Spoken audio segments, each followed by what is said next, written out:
आज maximum retail trader का ना कैपिटल वाइप आउट हो गया होगा, और ये सारी चीजें देख के ना अंदर दुख होता है कि ये सारे जो रिटेल ट्रेडर्स हैं ऐसी चीजें करते ही क्यों हैं।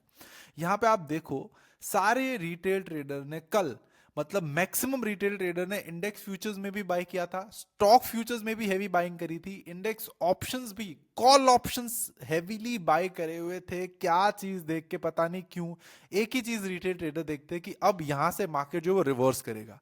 मार्केट नीचे गिर रहा है, क्लियरली पता चल रहा है कि यार मार्केट यहां से नीचे आ रहा है, स्टिल वो इस तरीके से सोचेंगे कि यहां से मार्केट रिवर्स करेगा। उसके सामने आप एफआईआईज की पोजीशंस देखो। इंडेक्स फ्यूचर्स में निफ्टी में हेवीली सेल किया है एफआईआईज ने, बैंक निफ्टी में भी सेल किया है, मिड कैप निफ्टी में भी सेल किया है, फिन निफ्टी में भी सेल किया है, निफ्टी नेक्स्ट 50 में भी सेल किया हुआ है। Stock futures, index futures and cash में 4,500 करोड़ की एफआईआईज ने कल के दिन सेलिंग करी थी। एंड आज आप उसके रिजल्ट्स देख सकते हो। यहाँ पे आप देख लो, निफ्टी बैंक 1.5% डाउन है, निफ्टी 1.5% डाउन है, फिन निफ्टी 1.3% डाउन है, मिड कैप जो है वो 2.8% समथिंग डाउन है, स्मॉल कैप 2% डाउन है। मतलब पूरा का पूरा जो मार्केट है ना, वो मार्केट पूरा रेड हो चुका है। यहाँ पे आप सारा इंडेक्स का डेटा देखो, यहाँ पे कंज्यूमर ड्यूरेबल जो है वो 4% डाउन हो गया, पीएसयू, आईटी सेक्टर, मतलब जो सेक्टर्स चल रहे थे वो सारे सेक्टर ना अब मतलब ऐसे धूल मिट्टी में मिल चुके हैं, और शेयर 99% एक एक दिन में गिर रहे हैं। आज के दिन देखो, ये सीमेंस जो है वो 10% गिरा है, टोरेंट पावर 9% गिरा है, RBL bank 7%, P Pfizer 6%, ICIL 6.5%।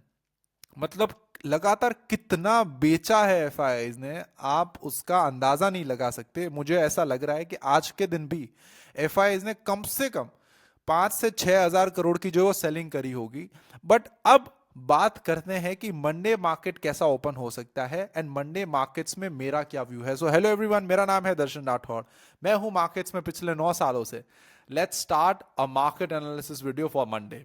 अब सबसे पहले हम आते हैं बैंक निफ्टी के ऊपर। यार जिस इंडेक्स के ऊपर मुझे सबसे ज्यादा भरोसा था, मुझे ऐसा लग रहा था कि शायद बैंकिंग सेक्टर जो है वो इस साल आउट परफॉर्म करेगा, बट अगर आप इस साल की बैंकिंग सेक्टर के रिटर्न देखो तो वो ऑलमोस्ट नेग्लिजिबल है। कोई रिटर्न नहीं दिया बैंकिंग सेक्टर ने।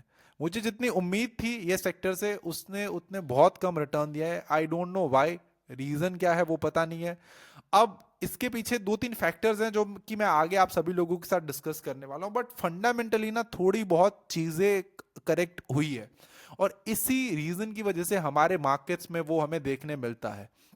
राइट, अगर हम फंडामेंटली स्ट्रांग है, अगर हमारी इकोनॉमी अच्छी है, तो कहीं ना कहीं वो सेम चीज हमारे मार्केट में भी हमें रिफ्लेक्ट करने देखेगी। आप एक चीज जरा ध्यान से देखो कि 2020 के बाद इंडिया में कितना चेंज आया है, और 2020 के बाद हमारा मार्केट्स भी देखो। हम यहाँ पे मंथली टाइम फ्रेम में चले जाते हैं, थोड़ा सा मैं आपको हॉलिस्टिक व्यू, लंबा व्यू दिखाना चाहता हूँ। देखो 2020 में मार्केट क्रैश आया, पूरा India, 90% of the India offline economy था, और वहां से लेके आज आप देखो कितने सारे नए बिजनेसेस बन गए। हम ऑनलाइन से, ऑफलाइन से ऑनलाइन शिफ्ट हो गए, कितने सारे चेंजेस आ गए, पूरी इकोनॉमी चेंज हुई, हमारी जीडीपी बढ़ गई, हमारा मतलब बहुत ज्यादा जो है हमें चेंज देखने मिला हमारे इकोनॉमी में और सारी चीजों में।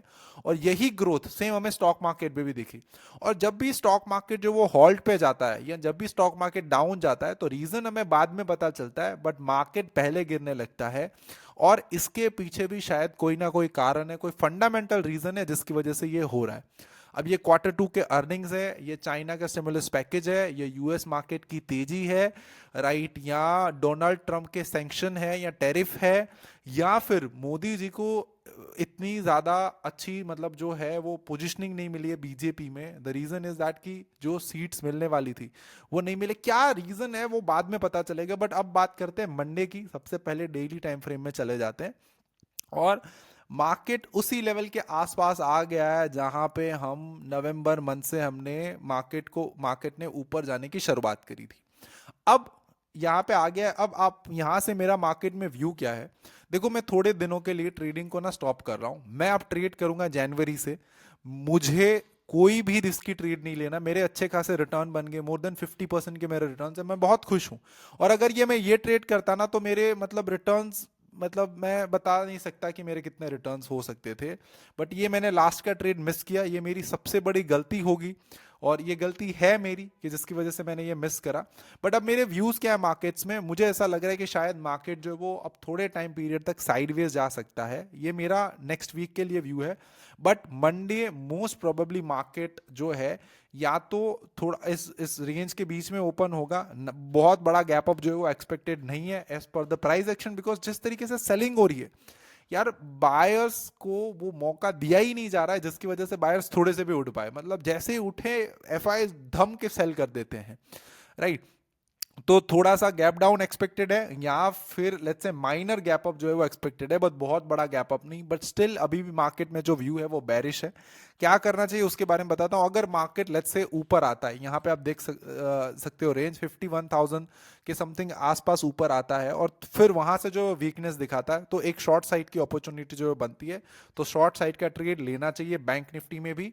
अब बात करते हैं निफ्टी की, निफ्टी में क्या करना चाहिए। निफ्टी ज्यादा वीक है compare to the bank Nifty. Bank Nifty इस वीक में, राइट, इस वीक में 5.5% से ज्यादा डाउन रहा है और निफ्टी अराउंड अराउंड समझ लो 4 से 5% समथिंग, आप समझ लो 24,750 से वो आगे हैं 23,500 के आसपास। टोटल निफ्टी 800 पॉइंट से ज्यादा गिरा है सिर्फ 5 दिनों में, सिर्फ 5 दिन में। एफ ने जो है वो 30,000 करोड़ से ज्यादा की सेलिंग करी है, राइट। ओवरऑल अगर आप देखो कैश, फ्यूचर्स, इंडेक्स, स्टॉक सब कुछ मिला लो तो कोई तो रीजन है इसके पीछे, पता नहीं क्या है, अभी तक कोई न्यूज इतनी ज्यादा बाहर नहीं आई है। अब निफ्टी में भी सेम व्यू है कि अगर थोड़ा बहुत पुल बैक मिलता है तो ट्रेड करेंगे, वरना अवॉइड करेंगे, राइट। मार्केट को देखना भी सही है, मतलब हर दिन ट्रेड करना भी जरूरी नहीं है। और अगर एक अच्छी खासी अपॉर्चुनिटी मिलती है तो जरूर से शॉर्ट साइड का ट्रेड लेंगे, रिवर्सल करने की ट्राई नहीं करेंगे, ना ही बाय करने की ट्राई करेंगे। सी मार्केट अगर रिवर्स होगा ना तो एक इंडिकेशन देगा, पहले दिन माइट भी आपको पता ना चल पाए बिकॉज मार्केट बहुत स्पीड से रिवर्सल होगा। और जब आपको एक बार कंफर्मेशन मिल जाए उसके बाद एंटर करो, क्या जल्दी है रिवर्सल को कैच करने की। वो रिवर्सल कैच करने के चक्कर में ही आज सारे रिटेल ट्रेडर्स को जो वो लॉस हो रहा है। अब हम ओपन इंटरेस्ट का डेटा देख लेते हैं जो कि मोस्ट इंपॉर्टेंट है। यहाँ पे हम निफ्टी के डेटा के ऊपर आ जाते हैं। यहाँ पे आप देखो कॉल राइटर्स जो वो ज्यादा है compare to the put writers, तो मेरा जो व्यू है अभी मार्केट्स में वो भी नेगेटिव है, राइट। सेम ऑप्शन राइटर का भी जो व्यू है वो मार्केट्स में नेगेटिव है। सेम बैंक निफ्टी की भी बात करो तो 720 लाख कॉल राइटर्स हैं, उसके सामने 342 कॉल राइटर्स, मतलब बहुत ज्यादा कॉल राइटर्स हैं compare to the put writers. तो मार्केट्स में अभी जो सिनेरियोज हैं, सारी चीजें हैं वो नेगेटिव है। अब पुट कॉल रेशियो देख लेते, पता नहीं, I don't know the reason market गिर रहा है और पुट कॉल रेशियो आप देखो, पुट कॉल रेशियो थोड़ा सा ऊपर आ गया। मतलब अगर आप कल के दिन देखते तो वो था अराउंड अराउंड 60 पे, वो वहां से आ गया 71 पे। तो शायद मार्केट का जो गिरने का मोमेंटम है वो थोड़ा बहुत कम हो रहा है, बट पुट कॉल रेशियो जो ऊपर आ रहा है, आई डोंट नो व्हाई। मतलब शायद मार्केट एक रिवर्सल भी एक्सपेक्ट कर रहा है, वो ऐसा डेटा जो है यहां से हमें बता रहे हैं। या तो फिर आज बहुत ज्यादा कॉल्स भी बाई हुए जिसकी वजह से ये जो है रेशियो ऊपर आया हुआ है।